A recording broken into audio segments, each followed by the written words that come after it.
చేశారు sir. Madam గారు అయితే క్యారెక్టర్ లో జీవించేశారు సార్. వచ్చే ఎపిసోడ్ లో మీరు మీ ఆవిడ గొడవపడి నాతో చెప్పండి సార్. అప్పుడే నేను మీతో మాట్లాడేట్టు మా ఆవిడ నమ్ముతుంది. మా ఆవిడ మీకు వీరాభిమాని సార్. సార్ వచ్చేవారు మీ ఆవిడ ఇంట్లో ఉంటుందా లేక కోపం వచ్చి ఇంట్లో వెళ్ళిపోతుందా? ఏంటి మీరు అనేది? సీరియల్లో సార్ డివోర్స్ ఇచ్చారని చెప్పండి. Madam madam madam Tirupati Newton తీసుకొని వెయిట్ చేయండి. కొంచెం ముందుకు న్యూటన్ తీసుకో.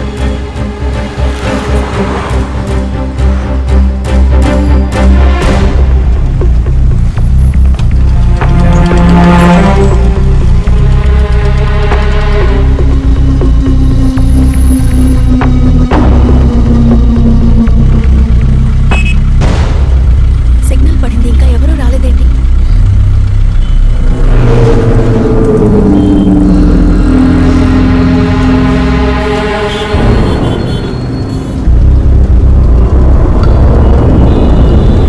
Green signal పడబోతుందండి.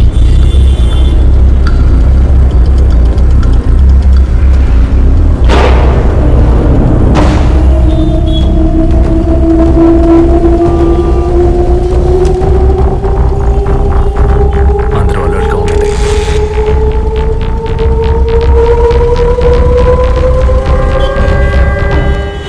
Green signal on అయిందండి.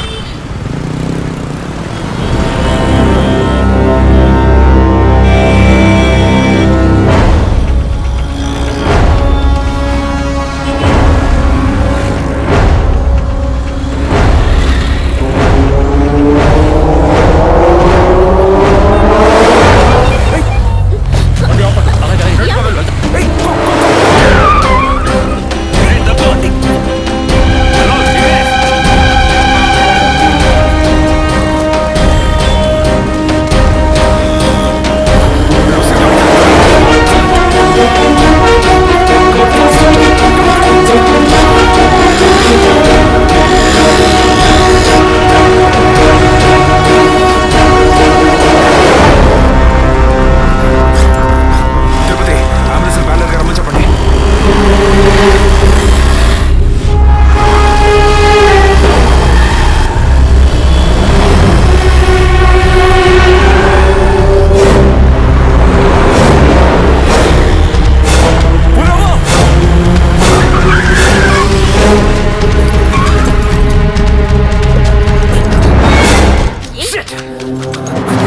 Get out! Out! Out! Come on! మొత్తం చెక్ చేయండి. ఏంటి సార్, ఏమైంది? ఏం సార్? వాడు ఎక్కడ? వాడిని ఎందుకు ఆపారు సార్? ఇప్పుడు ఇక్కడే వాడేడి నరిసి. Damn it.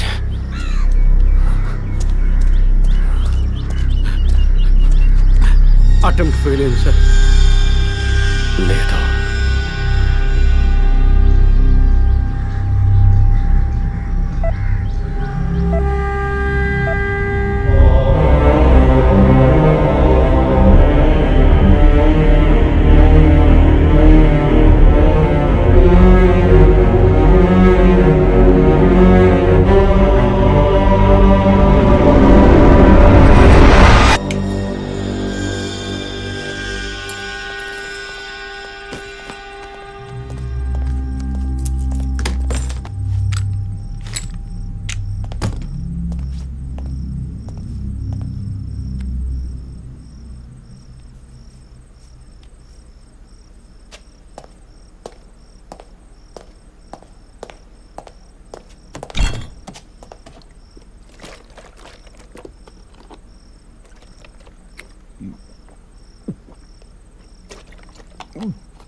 ఇప్పుడు ఏం చేద్దాం సార్?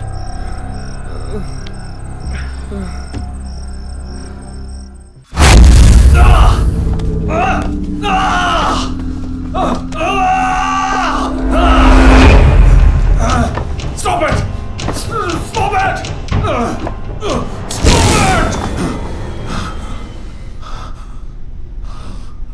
డిపార్ట్మెంట్లో ఒక ఆపరేషన్ అంటే ఎప్పుడు 2 ప్లాన్స్ ఉంటాయి. ఒకటి ప్లాన్ ఏ, ఇంకోటి ప్లాన్ బి. నువ్వు ఇప్పుడు దొరికింది plan below.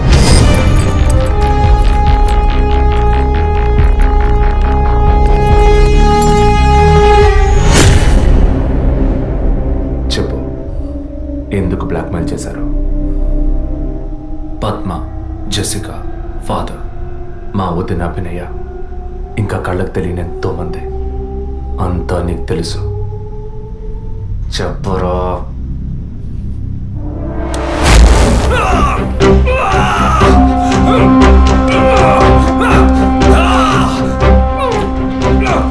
Stop it! Stop it! Record.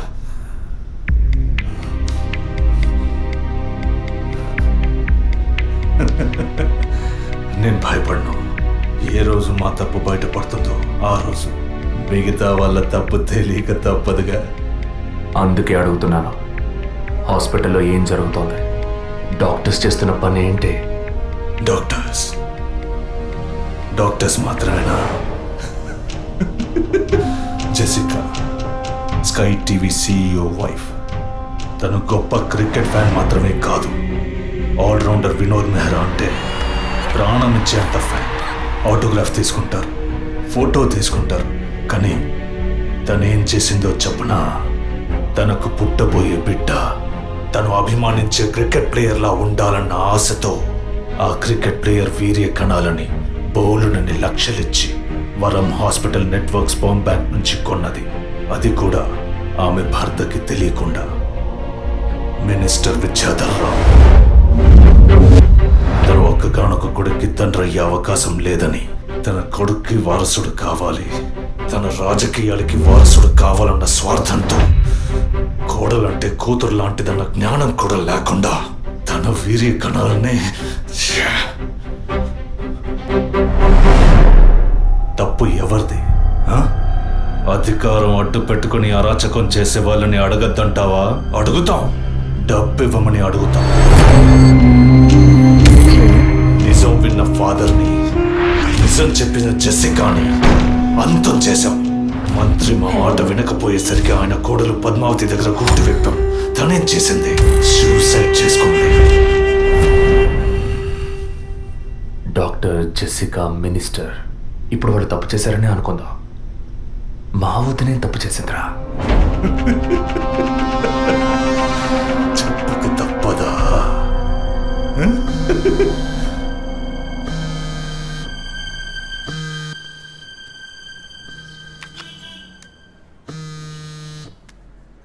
Hello, అభినయ, అవును. ఎవరు? నేనెవరన్నది ముఖ్యం కాదు, కానీ నువ్వు ఒక ముఖ్యమైన విషయం తెలుసుకోవాలి. హలో, నువ్వెవరో తెలియకుండా ఏ విషయం వినాల్సిన అవసరం నాకు లేదు. నువ్వు చెప్పక్కర్లేదు.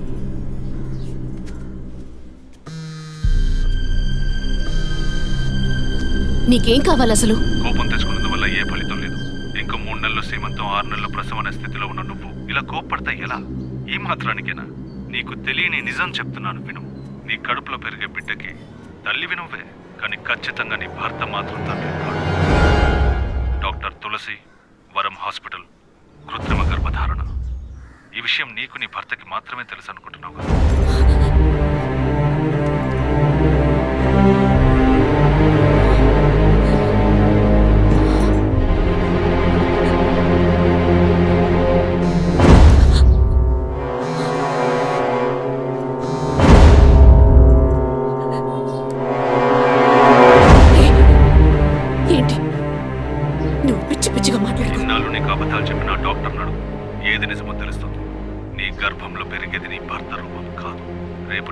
పుట్టిన తర్వాత ఆ బిడ్డకి నీ పోలికలు వచ్చినా నీ భర్త పోలిక మాత్రం ఉండదు. తండ్రి లాంటి మొహం, తండ్రి లాంటి కళ్ళు, అలా చెప్పుకోవడానికి దేనికి పోలికలు ఉండవు.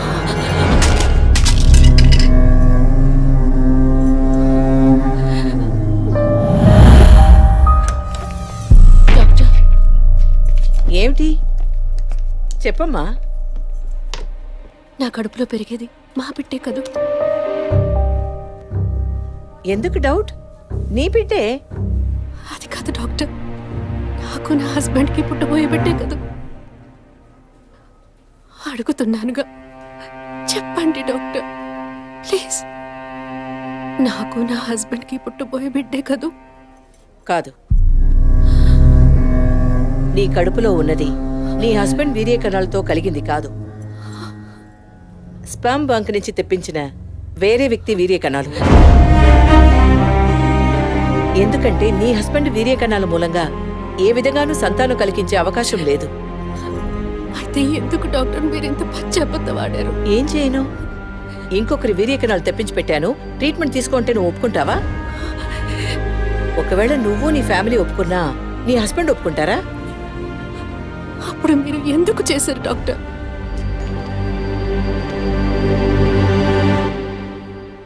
ఇవాళ్ళున్న సిచ్యువేషన్లో వివాహం అయ్యి ఏళ్లు గడుస్తున్నా పిల్లలు లేని దంపతుల్ని చూసి ఈ సమాజం ఏమంటుందో నేను వినే మాట్లాడుతున్నాను.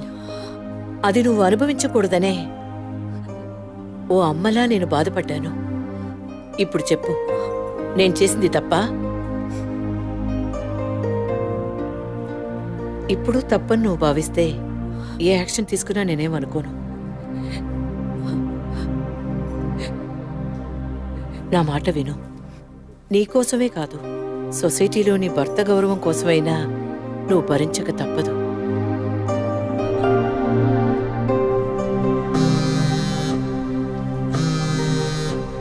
నీకిప్పుడు ఏం కావాలి? నీ భర్త, నీ కుటుంబం అంతా నీ కడుపులో పెరిగే బిడ్డని వారసుడని వంశాంకురమని ఆనందిస్తున్నారు. ఆ ఆనందం దక్కాలంటే దానికి ఒక డీల్ కావాలిగా. దాని ఖరీదు 15 lakhs వితౌట్ టీడీఎస్. అంత డబ్బు నా దగ్గర లేదే. నీ దగ్గర, నీ భర్త దగ్గర లేకపోవచ్చు, మీ నాన్న దగ్గర ఉండొచ్చు కదా. ఈ మధ్య ఒక కేసు గెలిచి ధనవంతుడయ్యాడు, 2 కోట్లు సంపాదించాడు. అందులో జస్ట్ 25%. సొంత కూతురు అడిగితే కాదనలేడు. మొగుడికి పోలీసులకి చెప్పావో, ఒక నెల రోజుల క్రితం టీవీలో పేపర్లో చూసుంటావు కదా. నిజం చెప్పిన జెసికా, అది విన్న చర్చ్ ఫాదర్ చచ్చిపోయావే. అదే కథ నీకు నీ మొగుడికి పడుతుంది.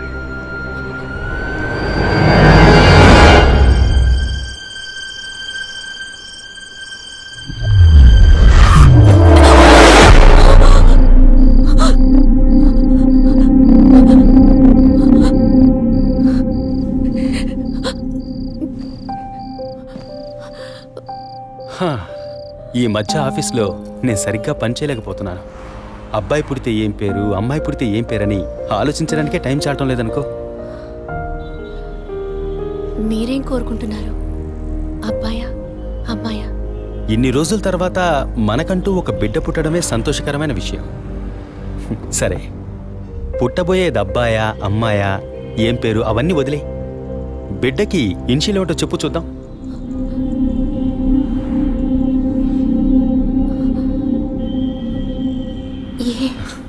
కాదు, A S. A for Aravind, S for Sri Abhinaya. బిడ్డల మీద తండ్రికి మాత్రమే హక్కు ఉందనుకుంటే సరిపోతుందా? అన్ని నొప్పులు భరించి భర్తగా ఆ గుర్తింపు నాకిచ్చిన నీకు ఆ మర్యాద, హక్కు ఉంటుందిగా.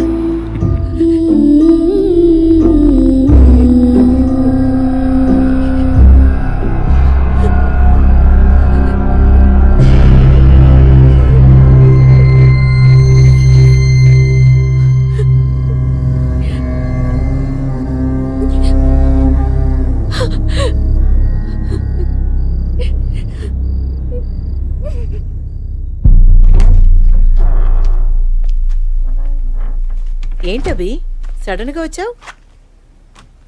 స్కానింగ్ కూడా వచ్చే వారం తీద్దామన్నానుగా. I hope you are completely clear and all right now. నేను ఒకటి అడుగుతా, చేస్తారా డాక్టర్? చెప్పమ్మా.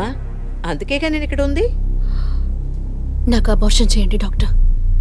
ఏమిటి నువ్వు అనేది? అవును డాక్టర్, నా కడుపులో పెరిగే పిండాన్ని తీసేయండి. అది నీ బిడ్డ కాదు, ఇది నా బిడ్డ కాదు. నా కడుపులో బిడ్డంటూ ఉంటే అది నా భర్తకి సంబంధించిందే అయి ఉండాలి. ఓ ఆడపిల్లకి అమ్మనే స్థానం ఎంత ముఖ్యమో నువ్వు ఇప్పటికైనా అర్థం చేసుకో. అమ్మ అనిపించుకుంటే సరిపోతుందా? ఆయనకి నేను ద్రోహం చేసినట్టు కాదా? నా హస్బెండ్కి నేను పవిత్రంగా ఉండాలి, అదే ముఖ్యం నాకు. నీకు కొడుకే కాదు, నీ భర్తకి వంశమే లేకుండా పోతుంది. మాట్లాడకండి డాక్టర్. ఎన్నిసార్లు ఎంతమందికి ఇదే చెప్పుంటారు. ఆడదానికి బిడ్డే ముఖ్యమా, భర్త కాదా? తల్లిని కాలేదని ఆయన ఎప్పుడూ నన్ను తక్కువ చేయలేదు. అందుకే ఆయన అంటే నాకు పంచ ప్రాణాలు. నీ హస్బెండ్ పర్మిషన్ లేకుండా అబార్షన్కి వీలు పడదు. ఎవరి పర్మిషన్ తీసుకుని మీరు ఈ పని చేశారు? వారికి మీరు ఎలా చెప్తారో నాకు అనవసరం. నాకిది ఉండకూడదు. మిమ్మల్ని కాపాడుకోవాలనుకుంటే నేను చెప్పినట్టు చెయ్యండి.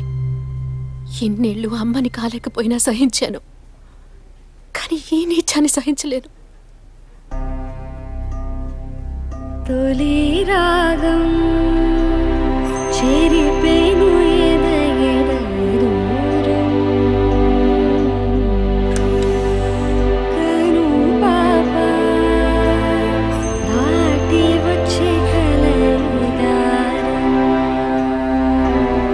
కడుపు తడితే నీ కాలు ఇదను తడివే బావా, చివురు తొడిగే ఉసురు తెలిపే నిజము సుఖమే, అతడి పొలిక అమ్మంటి పొలిక చిన్నరి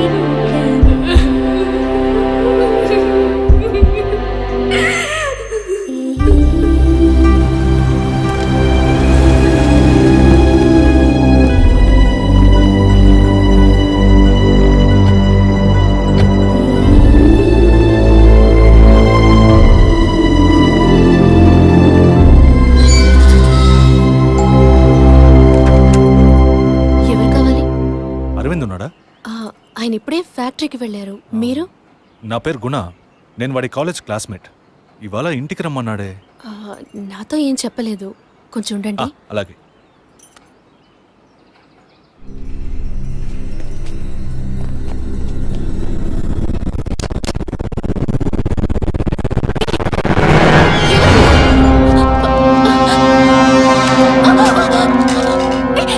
Don't shout. నా వాయిస్ని కూడా కనుక్కోలేకపోయావు కదా? అదే నువ్వు డీల్ పూర్తి చేద్దామన్నావుగా, అందుకే మొత్తంగా పూర్తి చేద్దామని అందరం కలిసి వచ్చాం.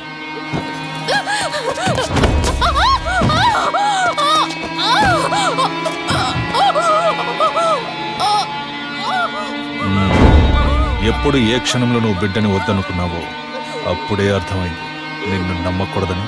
ఏ నిమిషంలోనైనా నువ్వు మా గుట్టును రట్టు చేస్తావని. నువ్వు తప్పు చేస్తున్నావు. అవును, పెద్ద తప్పే చేశాను. వారితోనూ విజయ్తోనూ చెప్పకపోవడం. తెలియకుండానే ఇంత చేసామనుకున్నావా? ఇది థ్రిల్ అంటే.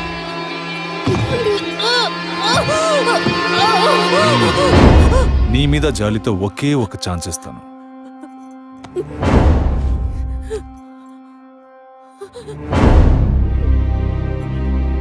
జాన్, చెప్పు. తను మొండిగా మాట్లాడుతోంది, నువ్వు చెప్పు. స్పీకర్ ఆన్ చేయి. చూడవి, కావాలంటే డీల్ క్యాన్సిల్ చేసుకుందాం. నువ్వు నాకు డబ్బు ఇవ్వక్కర్లేదు, కానీ నీ కడుపులో పెరిగే మన బిడ్డని నువ్వు ఏమీ చేయకూడదు. పుట్టబోయే బిడ్డకి నీ మొగుడు తండ్రి కాకపోవచ్చు, కానీ తల్లివి నువ్వే కదా. జీవితాంతం నువ్వు, నీ భర్త, మన బిడ్డ సుఖంగా సంతోషంగా బ్రతకండి. గౌరవ్, చూడు, మాట వినకపోతే లేపేయి. ఇప్పుడు చెప్పు, బిడ్డ కావాలా వద్దా?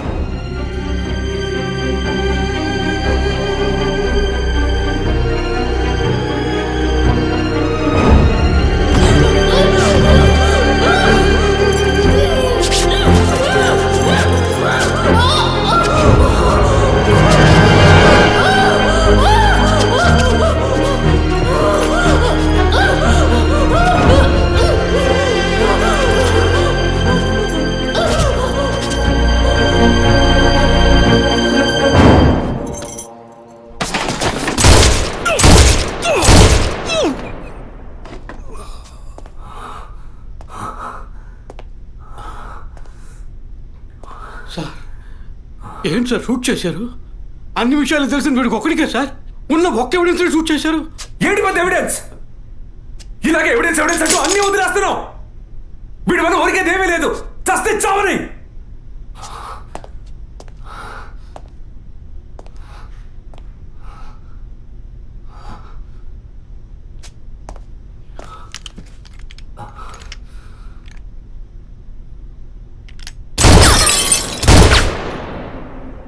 Sorry sir. ఏమయ్యా సార్ వాడిని ఇన్వెస్టిగేట్ చేస్తున్నప్పుడు మనం ఏం చేయాలి చెప్పవయ్యా?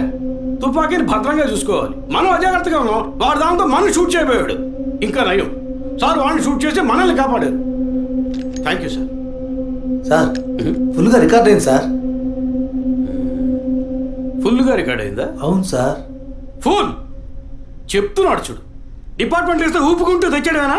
అందులో బ్యాటరీ ఉందా, ఛార్జ్ అయిందా, కండిషన్లో ఉందా అని చెకప్ చేసి తీసుకురావు కల్లా అది సర్వీస్కి పోవాల్సిందయ్యా. తీసుకొచ్చి ప్రాణం తీస్తున్నాం.